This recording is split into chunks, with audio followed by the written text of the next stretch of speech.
تو اس نے یہ پلان کیا کہ یہ ایک طبیب کے پاس، ایک حکیم یا ڈاکٹر جس کو آپ کہہ لیں، اس کے پاس جو ہے اس نے پریکٹس کرنا شروع کر دی. اس نے صرف معدے کے اوپر، اسٹمک کے اوپر اور بڑی آنت کے اوپر کام کرنا شروع کر دیا. اس کے علاج کے اوپر مختلف جڑی بوٹیوں کا کمبینیشن بناتا رہا، پریکٹس کرتا رہا، ایکسپیریمنٹ کرتا رہا.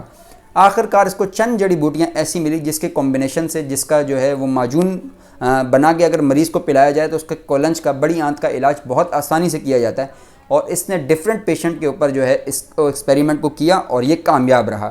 اچھا، اب اس تیر با ہدف نسخے کو لے کے جو ہے وہ بادشاہ وقت بخارا کے پاس پہنچتا ہے اور کہتا ہے کہ میں اس کا علاج بآسانی کر سکتا ہوں اور آپ فوراً سے ٹھیک ہو جائیں گے. اچھا، اب وہ بادشاہ جو ہے، جیسا کہ عام طور پر ہوتا ہے، بادشاہ کے ٹیسٹر جو ہوتے ہیں، ٹیسٹ کرنے والے، تو ایسے مریض بلائے گئے، ان پر ٹیسٹ کیا گیا اور واقعے میں یہ نسخہ جو ہے وہ بہت تیر با ہدف نکلا اور فوراً سے وہ مریض جو ہیں وہ ٹھیک ہونے لگے. تو اب بادشاہ کی جیسے عادت ہوتی ہے کہ مانگ فریادی کیا مانگتا ہے، تو اس بچے نے یہ کہا کہ آپ کے پاس جو لائبریری ہے، میں اس میں سے کتابیں پڑھنا چاہتا ہوں. اچھا، اب بادشاہ نے شرط یہ لگائی، اس شرط پہ اس کو یہ لائبریری میں کتابیں پڑھنے کی اجازت دی کہ پورا 1 سال میں تمہیں دیتا ہوں، جتنی کتابیں پڑھ سکتے ہو پڑھ لو، لیکن اس شرط کے ساتھ کہ تم اس کے نوٹس نہیں بناؤ گے، یعنی ان بکوں میں سے کسی چیز کے نوٹس نہیں بناؤ گے. اب پورے 1 سال تک اس بچے کے حوالے یہ لائبریری.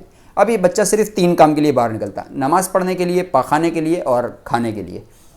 پورے 1 سال میں کیا ذہانت تھی اس بچے کی. اس 16 سال کے بچے نے پوری کی پوری لائبریری حفظ کر لی. جب بادشاہ کے سامنے پہنچا اور بادشاہ کو وزراء نے جب یہ رپورٹ دی تو بادشاہ نے اس کا ٹیسٹ لیا اور بادشاہ بڑا حیران تھا.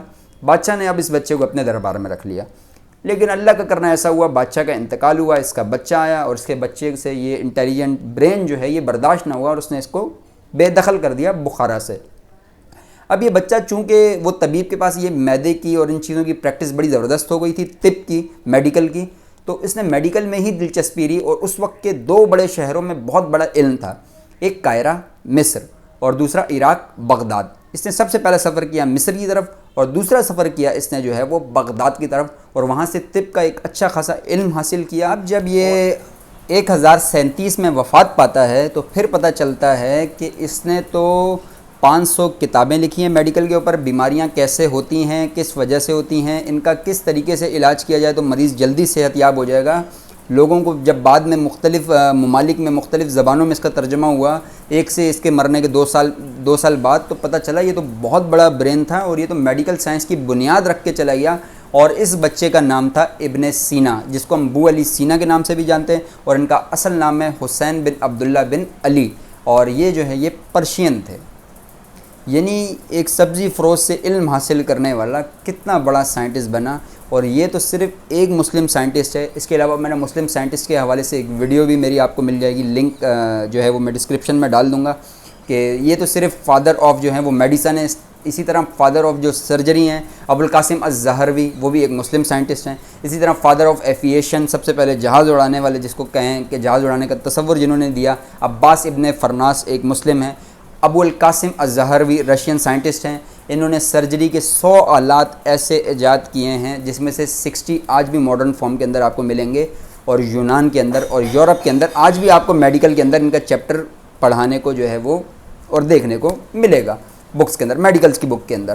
تو یہ ایک چھوٹی سی وہ تھی. اور اس کے علاوہ اب آپ کو ایک چھوٹی سی ویڈیو میں دکھاتا ہوں. آپ کو دیکھنے کو ملے گا کہ البیرونی کے پاس جو ہیں وہ ابن سینا ملاقات کے لیے جاتے ہیں اور پھر ان سے ملتے نہیں ہیں چونکہ وہاں پر وبا پھیلی ہوئی ہوتی ہے ابھی چھوٹے لیول پہ، تو وہ ملتے نہیں ہیں ان سے. کہتے ہیں کہ بھائی گلے نہیں لگیں گے، ملیں گے نہیں، پہلے ہم لوگ جو ہے وہ اپنے کپڑے چینج کریں گے، نہائیں گے دھوئیں گے. اچھا، یہ پروسیس کمپلیٹ کرنے کے بعد جب وہ بیٹھتے ہیں تو اس کے علاج کے بارے میں بتاتے ہیں کہ اس کا علاج جو ہے اس سے بچنے کے لیے یہ ہے کہ آپ آئسولیشن پہ رکھیں، سب کو کرنٹائن رکھیں، یعنی بازاروں کو جو ہے وہ بند رکھا جائے گا، جو بھی خرید و فروخت اشیاء کی ہوگی وہ جو ہے وہ گھروں سے چلائیں، آپریٹ کریں، اور مسجدوں میں نمازیں نہیں ہوں گی. وہ بڑے حیران ہو جاتے ہیں کہ یار مسجدوں میں نمازیں نہیں ہوں گی، اس کو کیسے لوگ برداشت کریں گے، جیسا آج کل بھی ہو رہا ہے. یہ سارے جو ہیں وہ سلیوشن ابھی کے نہیں ہیں، یہ سارے نقال ہیں، عقال بہت پہلے گزر چکے ہیں، انہوں نے یہ ساری چیز ہے وہ ایجادات ان کی ہے جن پہ ہم لوگ ابھی بھی کام کر رہے ہیں، ابھی بھی ہم لوگ ان کو ہی آگے بڑھا رہے ہیں. تو کہنے کا مقصد ان شارٹ یہ بڑی زبردست ویڈیو جو ابھی آپ دیکھ رہے ہیں، تو کہنے کا مقصد یہ ہے کہ مسلمان تو وہ تھے کہ جنہوں نے پازیٹیوٹی پھیلائی ہمیشہ، اور کچھ نہ کچھ سائنس کو بھی دیا اور علم کی دنیا کو بھی دیا. لیکن آج ہم کیا دے رہے ہیں؟ یہ میرا ایک آپ سے سوال ہے، یہ آپ سوچیں. ویڈیو اچھی لگی تو لائک کریں، سبسکرائب کریں، اپنا بہت خیال رکھیے گا. اللہ حافظ.